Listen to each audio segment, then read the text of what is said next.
Hello, today I'm joined by David Lane. He's a Chief Technology Officer for a company called NeoTech. NeoTech were a very fortunate winner of a Global Technology Award this morning. David, welcome. Nice to see you. Thank you, appreciate it. Tell us a bit about NeoTech. You're a very large Tier 1 manufacturer, but your footprint is pretty much US, Mexico, and a little bit in Asia. That's correct. So for the most part, we look at ourselves not as much as a Tier 1, even though that we're sometimes classified that way, as much as a solid Tier 2 with interesting sets of capabilities. So the name NeoTech is actually a combination of our three primary entities, N for Natel, E for Epic, and O for Encore, who are the three predecessors in our market space, each with a long history, decades of experience in our unique market spaces.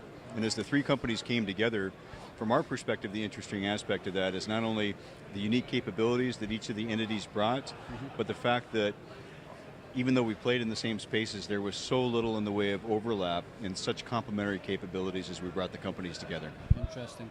So, locations, tell us roughly where your main locations are. Okay, well primarily our locations are coastbound, so we've got a lot on the West Coast, including our operations in Tijuana.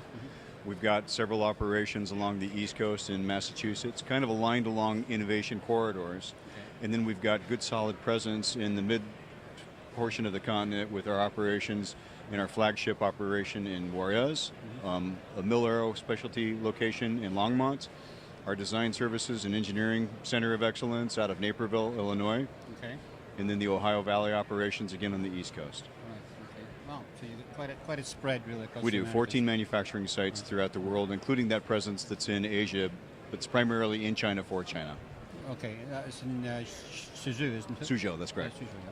So, what really makes you different is that you've got a lot of microelectronics manufacturing capability. We do. So part of that unique portion of our heritage of bringing these companies together, we've taken a blend and approach where we're providing full engineering services from ideation and the innovation aspect of bringing a product to the marketplace, but then the ability to combine different technologies such as the microelectronics that we've got a rich heritage through both the Natel operations and the former Stellar operations, and then directly into test development and high complexity assembly and test, a lot of RF assembly throughout the balance of the operations. And then just a heritage throughout all of the entities of very high reliability. So we play in those spaces, those market segments where high reliability is absolutely key to the success of those missions, whether that's in the medical space, military aerospace, and then high-end industrial where we focus. Right, okay, so you're in very much in the high reliability space, but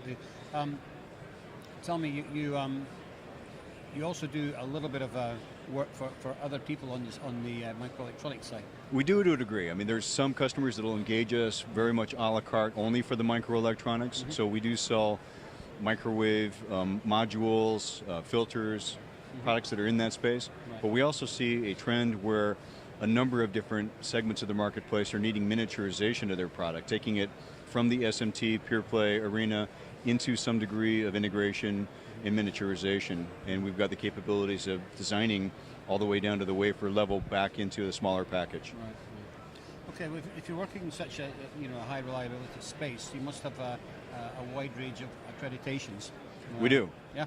We do, including one of the few manufacturers that actually has space accreditation in both H and K of the space fields. Obviously, we're AS9100 for, I believe, 9 of our sites. We carry IPC 13485 for our medical divisions in 10 of our sites. And of course, the standard J standards and IPC 610, 600, all of those. ITAR? Absolutely, ITAR in all of our U.S. operations. Should have mentioned that, thank you. Okay, so yeah, I think it's really interesting to learn more about NeoTech. So, of course, it sounds like you've grown essentially through acquisition. Is that going to be a continuing trend, or is that, have you finished? Well, for the most part right now, our focus is on expanding our marketplace and growing organically where we are, but the ownership is certainly opportunistic from the standpoint of looking for good opportunities, so I certainly wouldn't rule it out. All right, so if the right thing came along, you'd have a look at it? I think we definitely would. Okay, great. Dave, thanks for joining us today. Thank you, Trevor. I appreciate your insight on NeoTech. Thank you.